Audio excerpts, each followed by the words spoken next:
바울은 하나님께서 하고자 하시는 자를 긍휼히 여기시고 하고자 하시는 자를 완악하게 하신다고 했습니다. 그리고는 완악하게 된 자들이 하나님의 그러한 처사에 대하여 반문할 것을 가정해서 그 반문에 대해서 변론하고 있습니다. 그 과정에서 이사야와 에레미야 선지자가 말한 토기장이의 비유를 예로 들어 진흙에 불과한 토기가 자기를 빚은 토기장이에게 항의할 수 없듯이 피조물인 인간이 감히 자기를 지으신 창조주 하나님께 반문하는 것은 있을 수 없는 일이라고 선언하고 있습니다. 하나님은 진노의 그릇에게나 긍휼의 그릇에게나 동일하게 오래 참으시고 관용하셨습니다. 그러나 그들의 결말은 판이하게 달랐습니다. 진노의 그릇은 하나님이 참으시고 관용하실 때 끝내 회개하고 돌아오지 않으므로 스스로 멸망의 길로 갔습니다. 그러나 긍휼의 그릇은 끝까지 믿음으로 살다가 하나님의 영광의 풍성함을 보고 알게 되는 것입니다. 이처럼 이 세상 사람들은 딱 두 종류의 사람으로 나누어집니다. 그런데 그 기준은 사람들의 선악의 행위에 의한 것이 아니라 하나님의 주권적인 선택을 따라 됩니다. 그래서 진노의 그릇이 그렇게 부조리한 신이 어디에 있느냐고 항의하게 되는 것입니다. 그러나 부조리하다고 항의하는 근거는 피조물인 인간의 편협한 생각에서 나온 것일 뿐입니다. 인간은 보이는 것만 보고 보이지 않는 것은 보지 못합니다. 그래서 하나님의 크고 비밀한 것을 다 깨달아 알지 못합니다. 그런 인간들이 절대 주권자요 인간을 지으신 창조주 하나님을 판단하는 것은 가당치 않는 일인 것입니다. 오늘 본문은 그러한 진노의 그릇들의 항의를 일축하고 긍휼의 그릇에 대하여 말씀하십니다. 로마서 9장 24절의 말씀입니다. 이 그릇은 우리니 곧 유대인 중에서 뿐 아니라 이방인 중에서도 부르신 자니라. 바울은 이 그릇이 긍휼의 그릇이라고 말합니다. 우리라는 공동체 속에는 믿는 유대인과 믿지 않는 이방인들이 들어있습니다. 따라 성령의 인도로 예수를 구세주로 믿고 복음을 바르게 깨달아 은혜 안에 들어있는 자들이 유대인이건 이방인이건 다 긍휼의 그릇이고 이스라엘인 것입니다. 긍휼의 그릇은 하나님께서 예비하신 자들이라고 하십니다. 23절에 예비하셨다의 헬라어 프로에토 이마센의 의미는 24절에 부르셨다는 결과까지 포함하고 있는 단어입니다. 즉 예비하신 자들이 부르심을 받는다는 말로 부르심을 받은 성도는 하나님께서 예비하신 자들이라는 뜻입니다. 그런데 이 부르심은 중에서라는 표현을 통하여 유대인 중에서 참 이스라엘만 부르셨으며 이방인 또한 중에서라는 표현으로 선택된 자들만 부르신 것입니다. 유대인이나 이방인이나 오직 부르신 자들만 긍휼의 그릇이라는 말입니다.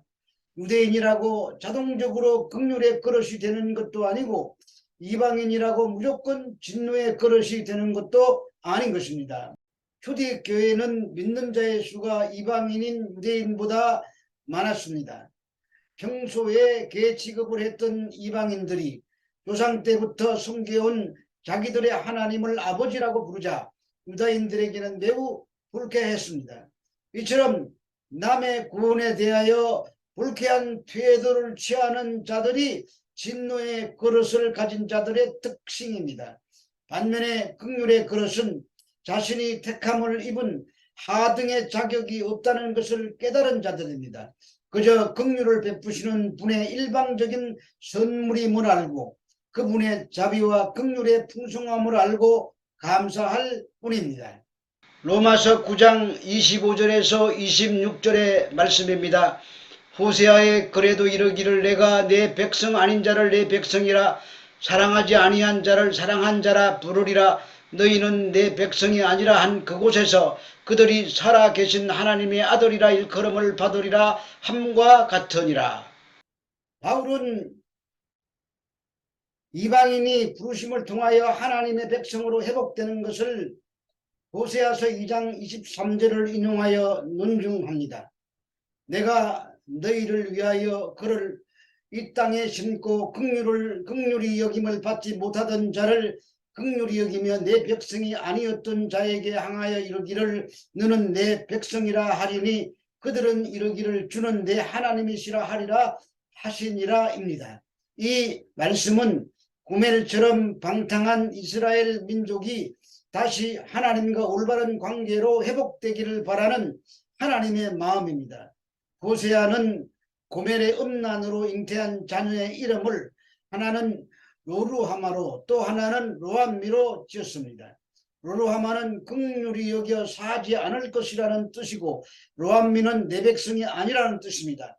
그러나 하나님은 그들을 버리지 아니하시고 다시 긍휼을 베푸십니다.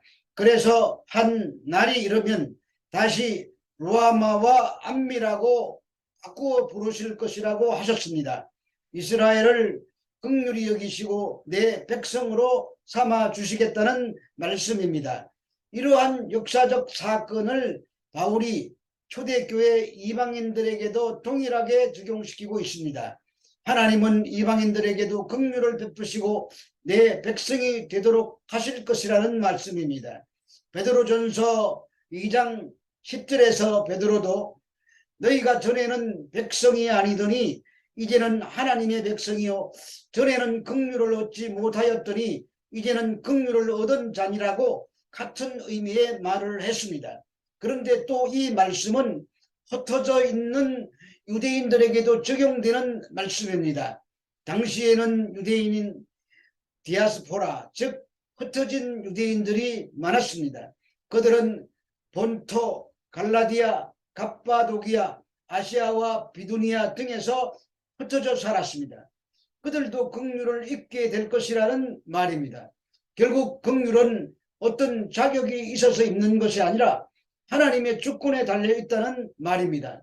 이사야서 6장에 보면 이사야의 사명이 자기들이 스스로 하나님의 백성이라는 그런 자들의 눈을 감기고 길을 막아버리는 것입니다. 스스로 회개하고 돌아오는 길을 차단시켜 버리신 것입니다. 그것은 구원이 하나님의 손에 의해서만 가능하다는 것을 알게 하시기 위하심이십니다.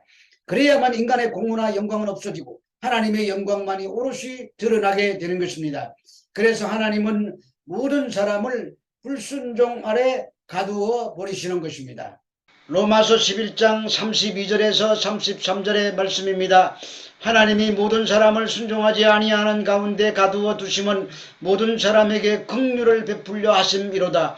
깊도다 하나님의 지혜와 지식의 풍성함이요 그의 판단은 헤아리지 못할 것이며 그의 길은 찾지 못할 것이로다. 사람이 스스로 순종하고 나온다면 하나님의 긍휼을 깨뜨려 버리는 격이 됩니다. 그래서 하나님의 부르심을 입은 자들은 오직 하나님의 긍휼히 여김으로만 되는 것입니다. 이에 대하여 어떻게 우리가 다 판단하고 측량할 수가 있겠습니까? 그래서 깊도다 하나님의 지혜와 지식에 부요함이어야 하고 찬송할 뿐입니다. 그렇다면 주의 긍휼의 그릇으로 부르심을 입은 자들은 유대인이나 이방인이나 간에 자신은 전혀 부름을 입을 만한 자격이 없는 자였는데 하나님의 긍휼로 부름을 받았다는 것을 알게 되는 것입니다. 선민 유대인들조차도 자신들이 하나님의 백성이 아닌 자의 자리에 있었던 자들이고 긍휼을 입지 못한 자들임을 깨달아야 했습니다.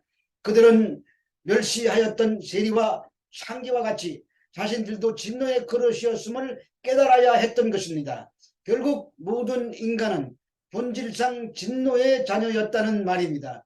그 깨달음 후에야 깊도다 하나님의 지혜와 지식의 풍성함이여 하고 하나님의 놀라운 경륜에 대하여 감사하고 찬양하게 되는 것입니다. 마태복음 10장 5절에서 6절의 말씀입니다.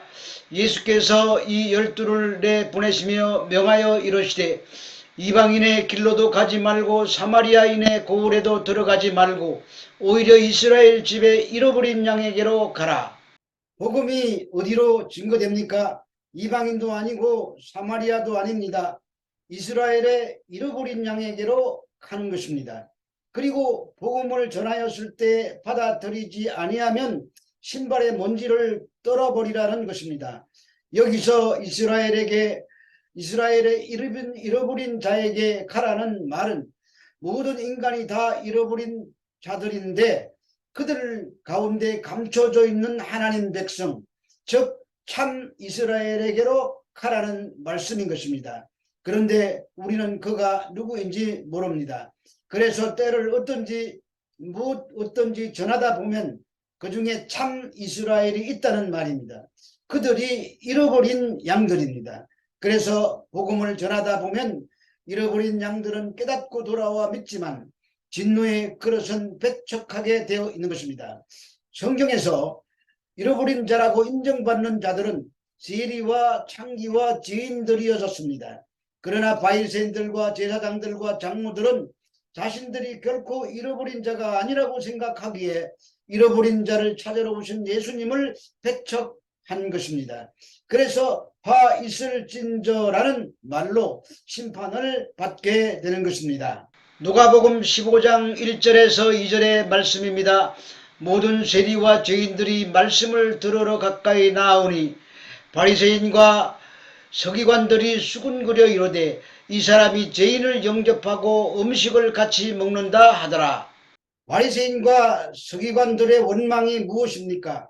모든 세리와 죄인들이 예수님의 말씀을 들으러 오고 이 죄인들을 영접하고 음식을 같이 먹는다고 원망하는 것입니다. 예수가 메시아라면 자기들처럼 율법을 잘 지키는 의인들을 영접하고 음식을 먹어야지 어떻게 죄인들과 어울리는가 하면서 먹기를 탐하고 술을 즐긴다고 비난하는 것입니다. 자기들은 의인이라는 말입니다. 이들이 바로 진노의 그릇입니다. 그러므로 예수님께서 이들을 향하여 거침없이 저주를 퍼부으시는데 그 말씀이 화 있을진저입니다. 이어서 세 가지 비유가 나옵니다. 양 100마리 중에 잃어버린 한 마리를 찾아 나서시고 10개 동전 중에 잃어버린 하나를 끝까지 찾으시고 두 아들 중에 잃어버린 한 아들을 찾으시는 내용입니다. 이 비유는 열심히 전도하라는 비유가 아닙니다. 왜 예수님께서 잃어버린 자를 찾으시는지를 알게 하시는 내용입니다. 자기들은 잃어버리지 않았다는 자들에게는 심판의 말씀이요 자신들이 잃어버린 자라는 것을 깨닫는 자에게는 기쁨의 소식이 되는 것입니다. 유대인이나 이방인이나 간에 단 한 사람도 긍휼을 입지 못한다고 하더라도 그 누구도 항의할 수가 없습니다. 그런데 하나님의 긍휼의 부요함을 나타나기 위하여 하나님의 뜻대로 긍휼히 여길 자를 긍휼히 여긴 결과 버려졌던 자들 가운데서 멸망으로 떨어질 우리가 긍휼의 그릇으로 부르심을 입은 것입니다. 만입이 있어도 이 은혜를 찬송하기에 부족합니다. 깊도다 하나님의 지혜와 지식에 부여하며 라고 감격하며 기뻐해야 할 것입니다.